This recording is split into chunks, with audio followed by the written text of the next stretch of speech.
구약성경 시편 62편입니다.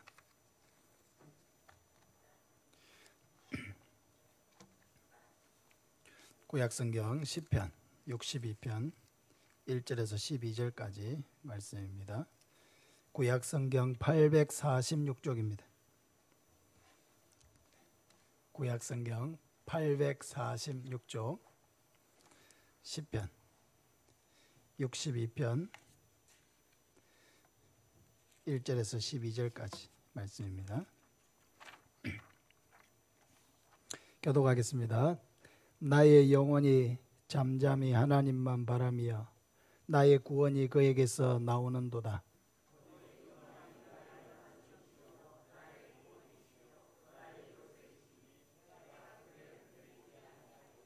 넘어지는 담과 흔들리는 울타리 같이 사람을 죽이려고 너희가 일제히 공격하기를 언제까지 하려느냐?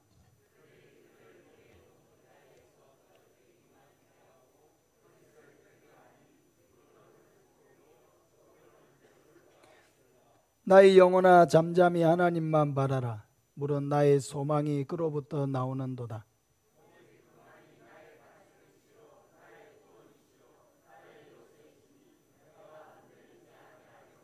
나의 구원과 영광이 하나님께 있으며 내 힘의 반석과 피난처도 하나님께 있도다.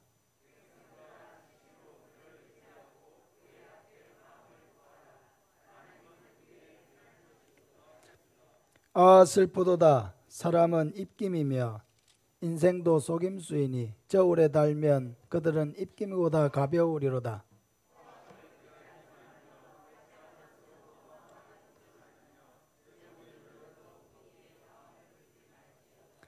하나님이 한두 번 하신 말씀을 내가 들었나니 권능은 하나님께 속하였다 하셨도다. 주여 인자함은 주께 속하오니 주께서 각 사람이 행한 대로 갚으심이니이다. 아멘. 우리 찬송 198장 찬송합시다.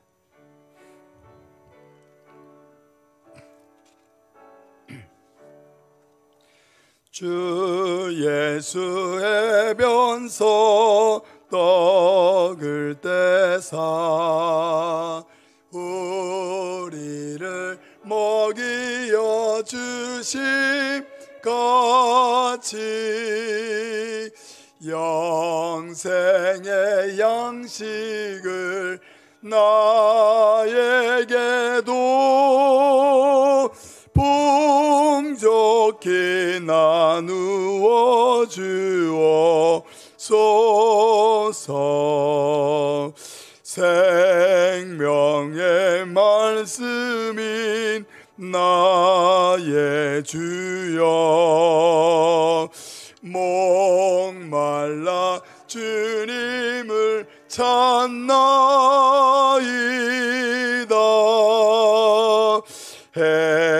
해변서 무리를 먹임같이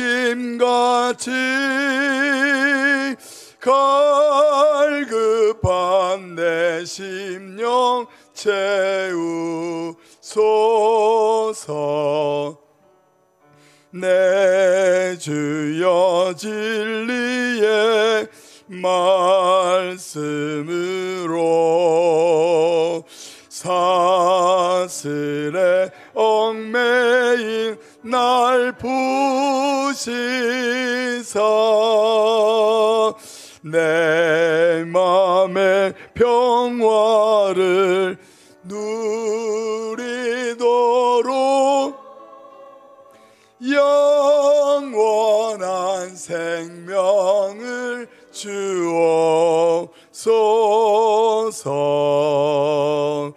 성령을 내 맘에 보내셔서 내 어두운 영의 눈 밝히시사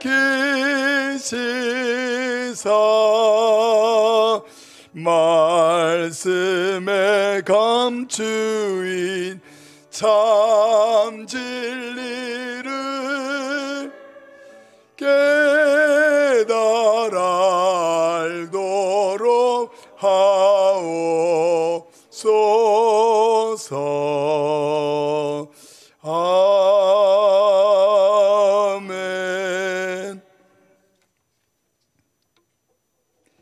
힘들 때 하나님께 집중하십시오. 제목으로 말씀을 전하겠습니다. 지난 수요일에 비보가 하나 날아들었습니다. 우리 교회가 후원하고 또 우리 노회에서 함께 늘 사역하셨던 어떤 목사님께서 갑자기 사고로 소천하셨다는 소식이었습니다. 아직 어린 세 자녀가 있는데 갑작스런 사고로 모든 가족들을 두고 다 돌아가신 것입니다. 장례식에 많은 사람들이 참 비통한 마음으로 예배를 함께 드렸습니다. 그러나 지금 이제 가족들에게 빈자리는 너무나 클 것입니다. 갑작스러운 목사님의 그런 죽음 앞에서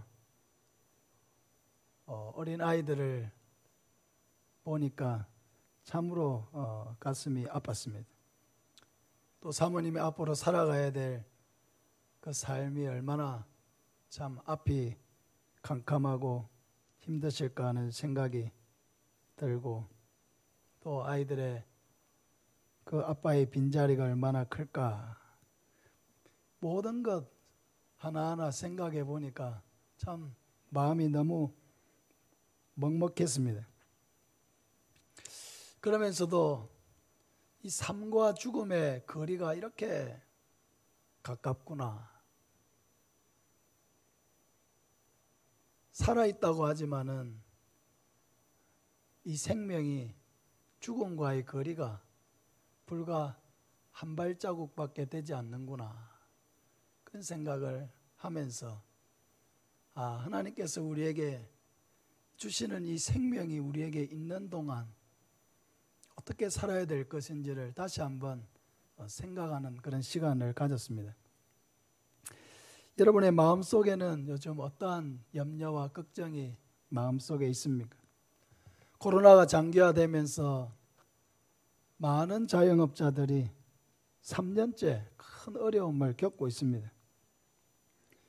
연로하신 분들, 또 몸이 아파 병원에 입원하신 분들도 많이 계신데 가족들조차도 제대로 찾아가서 면회를 할 수 없으니까 얼마나 마음이 답답하고, 또 병원에 계신 분들은 몸이 아픈 것도 그런데 가족들도 만나지 못하고 너무나 우울한 시간을 보내고 있습니다. 또 저도 3년 동안 마음이 매주일 분주합니다. 이번 주는 예배를 편안하게 온전하게 잘 드릴 수 있을까? 어려움은 생기지 않을까? 걱정이 됩니다. 마음껏 나가서 전도해야 되는데 또 이 시국에 나가서 전도하다가 괜히 교회 이미지만 어려워지는 것은 아닐까?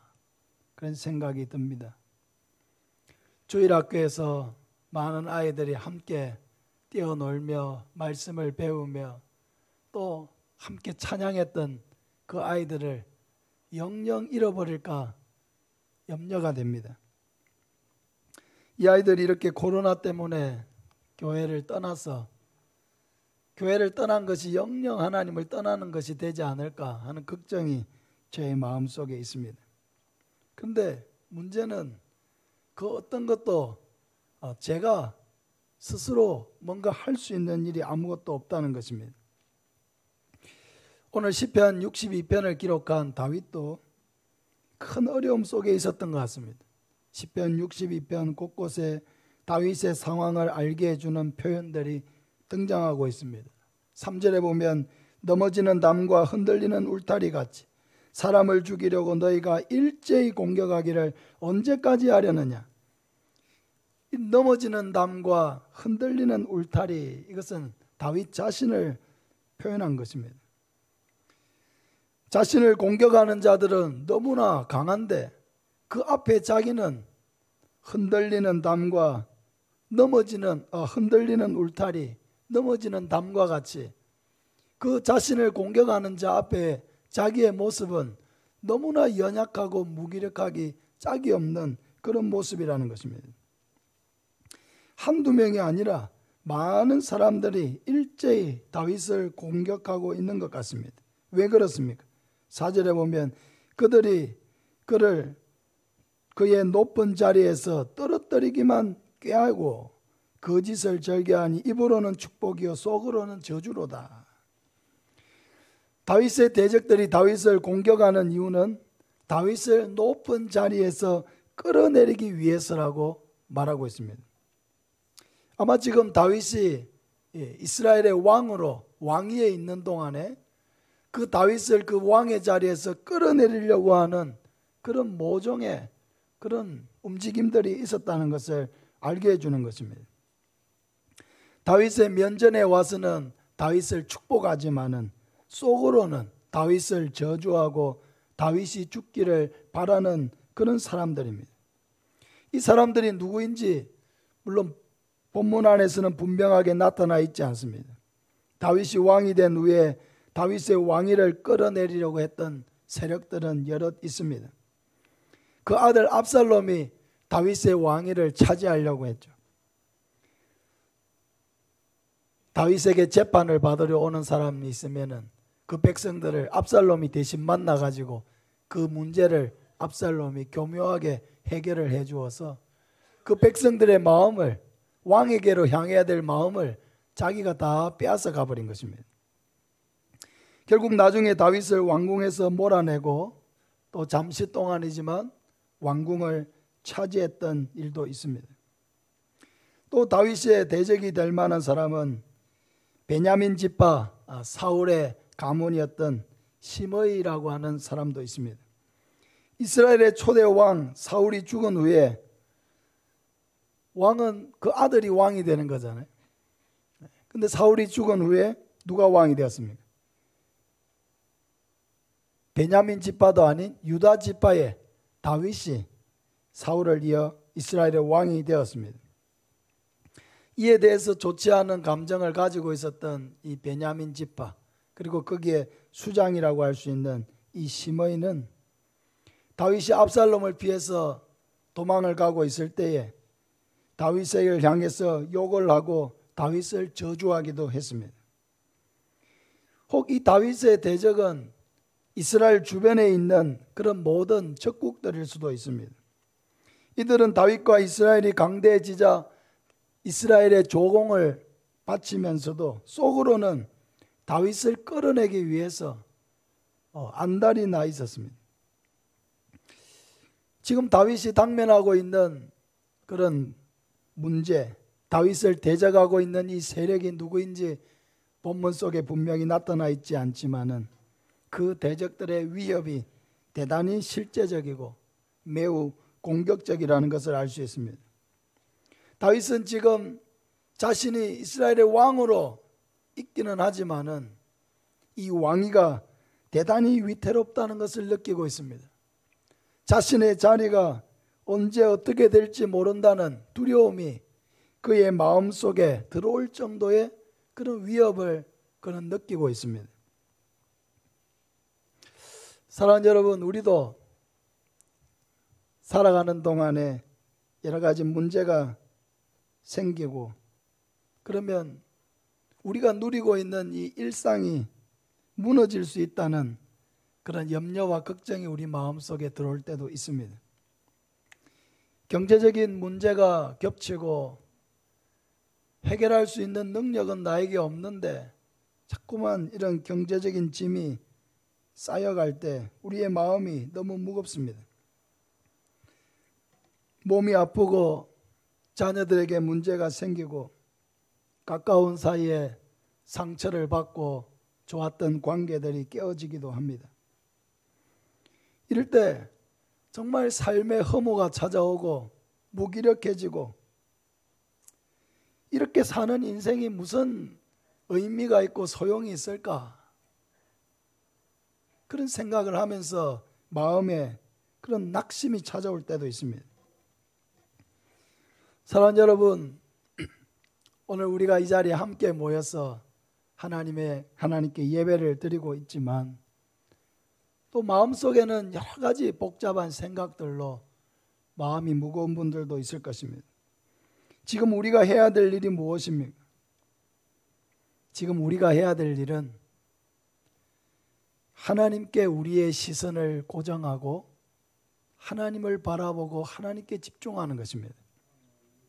다윗은 이 고통스럽고 염려스러운 상황에서 하나님을 바라봅니다. 1절에 보면 나의 영혼이 잠잠히 하나님만 바라며 나의 구원이 그에게서 나오는도다 했습니다. 잠잠히 하나님만 바란다는 것이 무엇입니까? 그것은 여러 가지 내가 지금 처한 상황, 내가 가진 고민, 여기에 내 마음과 생각을 집중하고 고정하는 것이 아니라 하나님께 나의 시선을 고정하겠다는 결심입니다. 이 상황에서 나를 도와줄 수 있는 분은 오직 하나님밖에 없음을 믿고 하나님만을 신뢰하고 하나님께 나의 모든 문제를 맡기고 하나님의 도움을 구하겠다는 결심입니다. 다윗은 왜 이렇게 결단을 하고 있습니까? 2절에 보면 오직 그만이 나의 반석이시요 나의 구원이시요 나의 요새이시니 내가 크게 흔들리지 아니하리로다. 여러분, 다윗에게 하나님은 어떤 분이십니까? 반석입니다. 구원이십니다. 요새이십니다. 반석이라는 것은 흔들림이 없고 의지할 수 있는 분이라는 것입니다. 구원이라는 것은 지금 이 위기에서 나를 건져주실 수 있는 분은 오직 하나님밖에 없다는 것입니다. 요새라고 하는 것은 이 모든 위험과 어려움 속에서 나를 지켜주시고 나를 보호해 주실 수 있는 분은 군사들이 아니라 오직 하나님만이 나를 지켜주시고 보호해 주실 수 있다는 그런 고백입니다. 사랑하는 여러분, 우리가 하나님을 어떤 분으로 알고 믿고 있느냐라고 하는 것은 대단히 중요한 것입니다. 다윗이 자신의 왕위를 위협하는 그런 문제 앞에서 잠잠히 하나님만을 바라볼 수 있었던 것은 바로 하나님이 나의 반석이요 나의 구원이요 나의 요새라고 하는 이 분명한 믿음과 확신이 그의 마음속에 있었기 때문입니다. 사랑하는 여러분, 여러분에게 하나님은 어떤 분이십니까? 시편 40편 1절 2절 우리 같이 한번 읽겠습니다. 내가 여호와를 기다리고 기다렸더니 귀를 기울이사 나의 부르짖음을 들으셨도다. 나를 기가 막힐 웅덩이와 수렁에서 끌어올리시고 내 발을 반석 위에 두사 내 걸음을 견고하게 하셨도다. 다윗은 시편 40편에서 자신의 처지를 기가 막힐 웅덩이와 수렁이라고 표현하고 있습니다.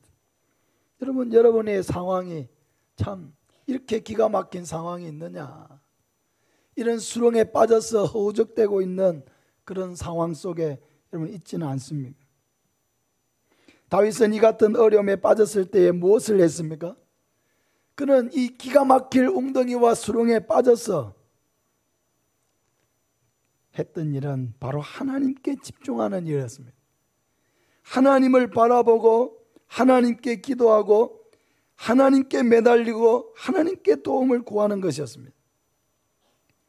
여러분, 이 간절한 기도와 절박한 이 도움의 요청이 어디에서 옵니까? 그것은 바로 이 상황에서 나를 건져주실 분은 오직 하나님밖에 없다는 그 믿음에서 나온 것입니다. 다윗은 정말로 간절히 하나님께 도움을 구했습니다. 그랬더니 하나님께서 자신을 건져주시고 나의 발을 반석 위에 두시고 내 걸음을 견고하게 하셨다고 고백했습니다. 이것은 하나님께서 나를 어려움에서 건져주셨을 뿐만 아니라 그 모든 일 이후에도 하나님께서 나를 지켜주시고 나를 인도해 주셨다는 그런 간증을 하고 있는 것입니다. 사랑하는 여러분, 우리가 어떤 어려움 속에 빠지고 다른 사람에게 말할 수 없는 그런 고민이 생겼을 때에 우리가 해야 될 일은 분명합니다. 그것은 그 염려와 고민으로 향해 있던 내 모든 시선을 다시 거두어서 하나님을 바라보는 것입니다. 할렐루야. 하나님께 집중하는 것입니다. 문제에 집중하는 것이 아니라, 그 상황에 집중하는 것이 아니라, 이것이 얼마나 큰 문제인지에 집중하는 것이 아니라 그 모든 것을 능히 해결할 수 있는 하나님에게 내 모든 시선과 마음과 생각을 고정하는 것입니다. 이스라엘 백성들이 출애굽해서 홍해를 건너서 시내산에 도착했을 때 하나님은 모세를 통하여 이스라엘에게 말씀하셨습니다. 출애굽기 19장 5절에 세계가 다 내게 속하였나니 너희가 내 말을 잘 듣고 내 언약을 지키면 너희는 모든 민족 중에서 내 소유가 되겠고 너희가 내게 대하여 제사장 나라가 되며 거룩한 백성이 되리라. 너는 이 말을 이스라엘 자손에게 고할지니라. 지금 하나님께서 모세를 통해 이스라엘을 출애굽시키신 것은 아브라함과 이삭과 야곱에게 주리라고 약속하신 그 가나안 땅으로 인도하기 위함이었습니다. 근데 이 시내산까지 오는 길도 이스라엘에게는 만만치 않았습니다. 이스라엘이 홍해 앞에 섰을 때에 애굽의 군사들이 맹렬하게 이스라엘을 추격했습니다. 그 군사들이 자기에게 닥친다면 어떻게 되겠습니까? 닥치는 대로 찌르고 죽일 것입니다. 그때 하나님께서 놀라운 은혜를 베푸셨어. 이스라엘 앞에 가로막고 있던 그 홍해가 갈라지고 이스라엘 백성들이 그 홍해 사이로 난 길로 건너는 놀라운 은혜를 누렸습니다. 할렐루야.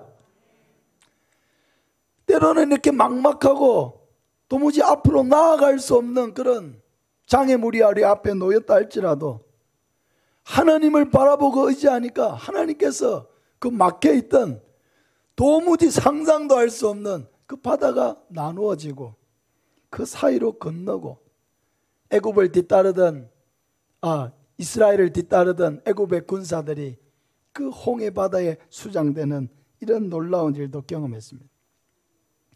근데 또 기쁨도 잠시였습니다. 당장 마실 물이 없었습니다. 200만이 넘는 사람이 광야에 나왔으니까 그 광야에 비도 잘 오지 않는데 어디서 물을 구해 마시겠습니까? 마실 물이 없었습니다. 출애굽할 때 가지고 나왔던 양식도 이제는 다 떨어져 버렸습니다. 먹을 게 없어졌습니다. 그 많은 사람들이 광야에서 돈이 있는들 어디서 먹을 것을 사 먹겠습니까? 근데 하나님께서 반석에서 물을 내어 마시게 하시고 광야에서 만나를 아침마다 내려서 먹여주셨습니다. 르비딤이라고 하는 곳에 왔을 때는 이 아말렉의 군사들이 갑자기 들이닥쳐서 이스라엘 백성들이 혼비백산했습니다.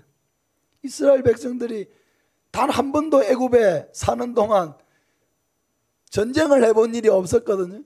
군사 연습을 해본 일이 없었거든요. 그 손에 무기를 잡아본 일이 없었거든요. 근데 이 광야에서 갑자기 아말렉에 이렇게 침략을 받게 되니까 아무런 전쟁을 해보지도 않은 이스라엘 백성들이 전쟁을 해야 되는 그런 위기도 맞았습니다. 그때는 또 어떻게 이 위기를 넘었습니까? 모세와 아론과 훌이 산에 올라가서 하나님께 집중했습니다. 그들의 손을 들고 하나님 앞에 기도하기 시작했습니다. 모세가 손을 들고 하나님 앞에 기도할 때에는 이스라엘이 이기고 이 팔이 아파서 손이 내려오면은 아말렉이 또 이기고 하니까 이 손을 내릴 수가 없습니다. 그래서 옆에 있던 아론과 훌이 모세의 손을 곁에서 붙들어서 함께 하나님 앞에 기도함으로 결국 이스라엘이 아말렉을 물리치는 그런 역사를 경험했습니다. 전쟁은 밑에서 하고 있는데 실제적인 승리는 어디에서 결정되었습니까? 기도하는 그 자리에서 결정되고 있었습니다. 그들은 이스라엘을 공격한 아말렉이 아니라 이 아말렉이 얼마나 강하고 무시무시한 침략군들인지 그 문제에 집중하고 있는 것이 아니라 그 아말렉을 다스리시고 그 아말렉을 물리치시고 그 아말렉을 이기게 하시는 하나님께 모든 것을 집중하고 하나님께 매달렸습니다. 그때 하나님께서 참 도무지 당해낼 수 없는 이 아말렉을 이기게 하시고 승리하게 하신 것입니다. 할렐루야. 이스라엘에게 승리를 주신 분이 누구십니까? 하나님이십니다. 언제 그들은 이 승리를 쟁취했습니까? 하나님께 집중할 때, 하나님께 집중할 때, 하나님께 집중하고 하나님께 매달리고 있을 때에 그 승리가 결정되었습니다. 여러분, 이스라엘 백성들이 출애굽에서 시내산까지 오는 그 여정이 불과 50일밖에 되지 않습니다. 그런데 이 기간 동안 그들이 경험한 것은 우리에게 물을 먹이시고 양식을 먹이시는 분도 하나님이시고, 우리를 전쟁에서 이기게 하시는 분도 하나님이시고, 광야의 뜨거운 태양빛 속에서 구름 기둥으로 가려서 우리를 보호하시는 분도 하나님이시고, 밤에 그 차가운 공기 가운데서 불기둥으로 우리를 따뜻하게 보호하신 분도 하나님이시라는 것을 그들은 경험했습니다. 그래서 하나님께서 시내산에 도착한 이스라엘 백성들에게 이렇게 말씀하신 것입니다. 다시 한번 읽겠습니다. 세계가 다 내게 속하였나니 너희가 내 말을 잘 듣고 내 언약을 지키면 너희는 모든 민족 중에서 내 소유가 되겠고 너희가 내게 대하여 제사장 나라가 되며 거룩한 백성이 되리라. 너는 이 말을 이스라엘 자손에게 전할지니라. 한마디로 얘기하면 너희는 나에게 집중하고 내 말만 잘 들으면 돼 하고 말씀하시는 것입니다. 세계가 다 내 손 안에 있어. 너희가 할 일은 오직 나에게 집중하는 거야. 내가 하는 말대로 잘 따라가면 돼. 물론 너희가 생각할 때는 너희 앞에 문제도 생기지. 너희 앞에 강한 적들도 나타나지. 내가 어떻게 해결할 수 있을까 하는 그런 문제들도 분명히 만나겠지. 그러나 두려워할 필요가 없어. 세계가 다 내 거야. 내가 너희들과 함께하는 한 너희들의 길은 막히지 않을 거야. 아무리 강한 적이 너희들의 앞길을 막아도 너희들은 앞으로 전진하게 될 거야. 아무리 강한 민족이 가나안 땅에 살고 있어도 내가 너희에게 이 땅을 주기로 작정했기 때문에 너희는 반드시 이 땅을 차지하게 될 거야. 그러니까 너희는 나에게만 집중하면 돼. 나에게만 집중하면 돼. 사랑하는 여러분, 앞길을 가로막는 어려움을 만날 때에 내가 해결할 수 없는 답답한 문제를 만날 때 우리가 해야 될 일은 무엇입니까? 하나님께 집중하는 것입니다. 우리 한번 따라합시다. 하나님께 집중하자. 문제를 만나면 우리는 문제에 집중합니다. 이게 얼마나 큰 문제이고 그 문제 앞에 나는 흔들리는 담과 그런 무너지는 그런 울타리 같이 나는 얼마나 연약하고 부족한 자인가 생각하게 되죠. 그렇게 해서는 문제를 이길 수가 없습니다. 오히려 의기소침해지고 마음에 절망이 찾아오고 나는 할 수 있는 일이 아무것도 없고 오히려 더 답답해집니다. 우리가 묵상하고 우리가 바라보고 집중해야 될 것은 문제가 아니라 하나님이라고 하는 것을 믿으시길 바랍니다. 하나님께 집중해야 돼요. 하나님께 엎드려야 돼요. 하나님을 찾아야 돼요. 하나님의 도움을 구해야 돼요. 여러분, 하나님께서 왜 우리에게 어려움을 주시겠습니까? 그것은 하나님을 찾으라고 하는 신호입니다. 나에게 집중하라는 신호입니다. 모든 문제가 바로 내가 해결할 수 있는데 왜 너는 나에게 집중하지 않아? 나에게 찾아와서 나에게 도움을 구하면 내가 너를 도와줄 수 있는데 왜 너는 나에게 집중하지 않는 거야? 왜? 왜 나를 찾지 않는 거야? 왜? 하나님께서 우리에게 말씀하시는 것입니다. 다윗은 한 번, 두 번 하나님이 말씀하시는 음성을 들었습니다. 그것은 권능은 하나님께 속하였다는 음성이었습니다. 11절에 보면 하나님이 한두 번 하신 말씀을 내가 들었나니 권능은 하나님께 속하였다 하셨도다. 사랑하는 여러분, 모든 권능은 오직 하나님께 속한 것을 믿으시기를 바랍니다. 아무리 큰 문제를 만나도 우리를 사랑하시고 우리의 기도를 들으시고 우리를 구원하시는 하나님께 집중함으로, 하나님께 도움을 구함으로 승리하는 저와 여러분 되시기를 바랍니다. 우리 찬양을 같이 한번 했으면 좋겠습니다. 우리 시편 62편 이 말씀으로 지은 찬양인데요, 우리 같이 한번 하겠습니다. 이 찬양의 가사에 우리의 마음을 다 담아서 하나님만 바라보기 원합니다 하는 마음으로 찬양합시다.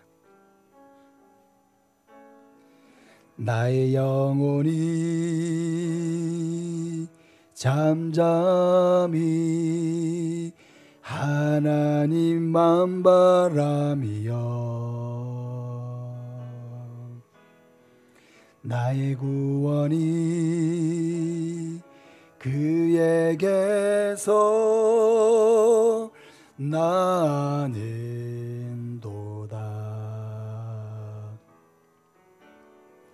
나의 영혼아 잠잠히 하나님만 바라라. 나의 소망이 저에게서 나는도다.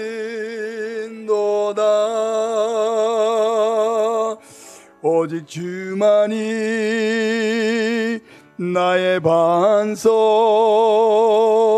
나의 구원이시니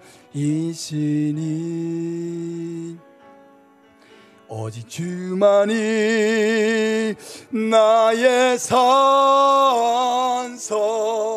내가 요동치 아니하리.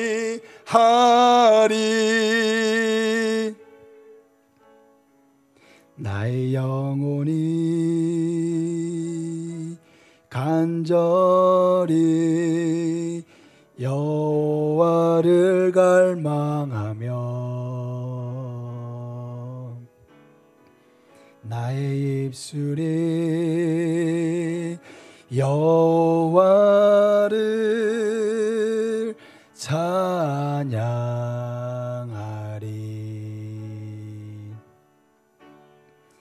나의 영혼이 즐거이 여호와를 따르리니 나의 평생에 여호와를 송축하리.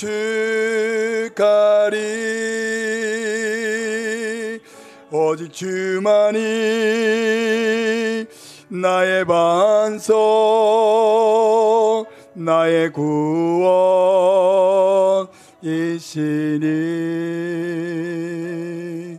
오직 주만이 나의 산석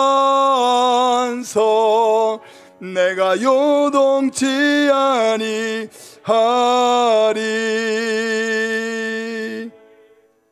할렐루야. 나의 영혼이 잠잠히 하나님만 바라며 나의 구원이 그에게서 나는도다. 사랑하는 여러분, 하나님은 정말로 우리를 도와주기를 원하십니다. 하나님께 집중하는 것, 이것이 바로 문제 해결의 시작이라는 것을 믿고 고민이 마음을 덮치고 염려와 두려움이 우리의 마음을 채우고 앞이 캄캄할 때에 하던 일을 멈추고 그 자리에서 무릎을 꿇으시길 바랍니다. 하나님을 바라보시길 바랍니다.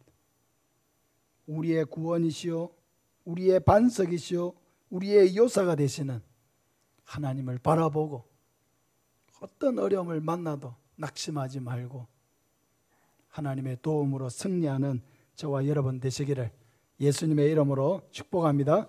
아멘. 우리 찬송가 300장 찬양합시다.